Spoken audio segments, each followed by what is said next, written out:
Hey guys, Billy with Knight Designs. You're not going to see me in this video. I've got to do the filming by hand unless I just flip it around and say, hey, this is me. But alright, this is the Pilot front bumper, okay? So you can see the logo inside, Knight Designs Pilot bumper. I'm on number 14. Just want to do a quick video and just kind of show you a couple of things about it. Like I said, I'm going to start doing more videos and kind of show you the things that I do and why I do them. I learn a lot during the R&D process of building this stuff. It really reveals to me the ways that the guys went about building this stuff for the show. And you know, like I say, these you don't know that you can't figure these things out until you just start building stuff, and you just figure out, okay, well that's how they must have did this and that's how they did that. So and then other things you can pick out and you can make better based off what was there, and you can come up with a better idea. So let me start, since I've got this thing on its front, I'm going to start with the inside, and I really can't zoom out anymore, sorry. But this is the grills that go inside. This bumper was ordered with grills, and this kind of shows you, I think I've got, I did a video of the grills, but it wasn't in the bumper, so this will show you what it looks like after they're installed, okay?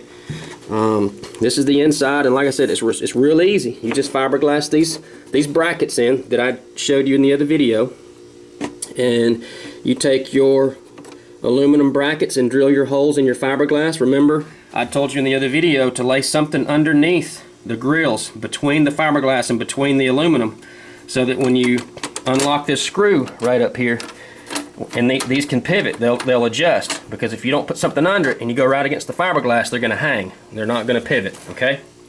So these have been set up the way that I had told you and told you guys in the video. You just drill two little holes, put the bolts in, fasten this bracket to the fiberglass bracket. Same scenario on the outside. And this is ready to, this one, I've already pre-positioned these. You know, just kind of based on what I thought was okay, but by all means the buyer is at liberty to move them wherever they want, and you can too. So this just kind of shows you a close-up of what they look like. Clean, nice clean install. You don't have a lot of stuff flopping and roaming around everywhere. This shows you the bolt heads that hold the plexi, the plexis with the steel frames on. These are all nylon head nuts, so once they go on, they don't come off unless it's with a ratchet or a wrench of some kind. They don't work their own way off, in other words. I prime the inside of my bumpers. I prime the inside of all my parts. I don't send anything out in raw fiberglass. It's just a personal preference of mine. When I worked at the body shop, everything got something. Even if it was the inside of a fender, it got cut in. If it was the inside of a door, it got cut in. So I just, you know, it's just, I guess, a habit for me to finish the inside and outside. And I like to assure that you guys are getting a nice part. So, you know, for me, I think it looks a lot better with the black inside and already being primed in here. It just gives it a much more finished look, and it makes it feel like there's been more time spent on it rather than just yanking it out of a mold and trimming flash, putting primer on the outside, and send it on down the road. The yellow tape is what I do. These acrylics, they go through a lot of work. I have to shape these, mount them onto the steel frames, and then retrofit them to the bumper. And sometimes that includes just sanding the edges a little bit, or sanding the bumper. You know, just necessary things to make the fit work. So I put the tape on the outside after everything's polished out and it's nice and shiny again. There's no blemishes in the acrylic, and I put this tape on to protect it. The blackouts, the rear taillight blackout is a little different. I don't have to do as much work to it, so I don't worry that the acrylic is scratched, or it could be scratched, whereas I do on these. I like to take the paper off and check them before I send them, so that if there is something wrong, I can polish it out and get it back like it was. So let's see. This is built out of real thick fiberglass. It's real tough. You're not going to have any problems out of this. It's not going to be flopping like an old wig going down the road. It's going to be nice and stiff and stay straight. Here's your shot of the grills installed, and like I say, these can be, you can move these up and down and position them any way you want to. There's a good side shot of the bumper. And this was sculpted using measurements from an original, the original that AJ owns now. AJ was nice enough to let me pull measurements and pictures directly off the car when we met in Vegas a few years ago, and everything matches identical to AJ's bumper. So everything's dialed in to the T. The other thing I wanted to show you, this is one of those things I told you about. If you find an opportunity to make something better, it's always a good idea, okay? So let me show you, and if everybody starts changing their stuff to match it, you can say you've seen it here first. This scanner shelf, some bumpers, I don't know about all vendors, couldn't tell you, but I don't know that all vendors supply a scanner shelf on the bumper for you to mount the scanner. And I have a scanner bar, but I don't know what I did with it. I got one somewhere. If I can find it. No, I don't know where it's at. I'll just have to show you without it. So anyway, this is a shelf to mount your scanner bar, okay? And you really don't even need flanges on the scanner bar. A lot of scanner bars will come with flanges on the side, over here on the right and left. Some may have flanges on the back side to hook into. You don't even need flanges on the bar at all. All you want to do is take a drill bit and go right down through the scanner bar. Obviously you want to be sure you don't hit a bulb. You want to offset it so you don't hit a bulb inside.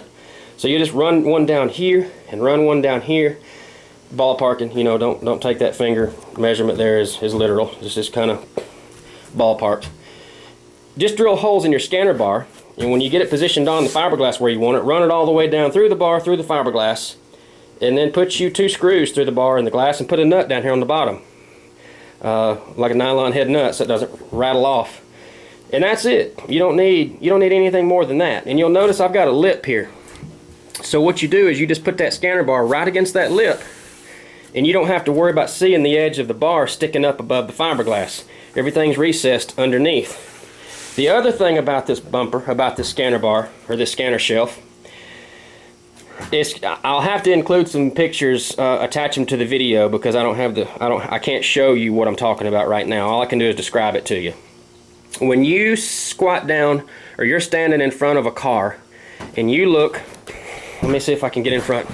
You look directly at the car like this, at the bumper. And picture the hood coming across right here, and the scanner bar is in place. You'll always see a little gap between the hood and the scanner bar on most KR bumpers. That's because the scanner shelf, if they have one, is mounted flat, or they either mounted directly to the slam panel. And what's happened is the scanner bar is sitting in here flat, okay? So the hood is on a triangular shape. You're seeing a triangular gap on above that scanner bar. So what I have done is I have taken that gap out. I figured out the correct degree that this scanner shelf needs to sit on to point that scanner bar up and follow the same angle as the hood line, okay? So when you put my bumper in and you put the scanner bar in and you install it on the car, you're not going to have any gap across the top. Everything follows each other, okay? If that makes sense to you. And like I say, I'll do a video. I got a finished car coming down from Chicago. I got to build the whole car. So when I get it down here, I'll do a video and show you what I'm talking about. Or if I stumble across one of my other customers before then that has a finished bumper on the car, I can show you what I'm talking about. So that's the main thing I wanted to show you about this bumper. That's the most signifying trait about this bumper, is the scanner shelf and how it makes the scanner bar sit in the car itself to eliminate that gap that you see in most other replicas. So I guess I'm done rattling off now. That's about all I can tell you about it, other than, let me see, I didn't show you the, let me talk about something else. One thing, you'll see notches here for your hood to sit. This is notched out. Oh, sorry. This is notched out, and you'll see the same on the other side. This is all solid, so very sturdy. The bumper has different amounts of fiberglass in different places. Obviously, some places don't need to be as thick as others. The bottom is not as important as the top, so the top has got thicker fiberglass. The flanges are way more important as far as thickness goes than the rest of the bumper, because that's where it gets bolted onto the car. So you'll see this part here is well over 1/4 of an inch thick to give you plenty, so that you don't have to worry about those flanges breaking off when you bolt them to the car. But obviously you should put a rubber washer between the bumper and the steel fender to give it a little bit of insulation, so that it's not just bolted right directly to a really hard surface. Even though they're thick, you still wouldn't want to over tighten and crack, because any fiberglass can crack if it's tightened down hard enough. So that kind of, I don't know if the light is messing you up. I don't know if you can see the thickness of the flanges, but they're very thick, very sturdy part. You're not going to have to worry about anything with this bumper.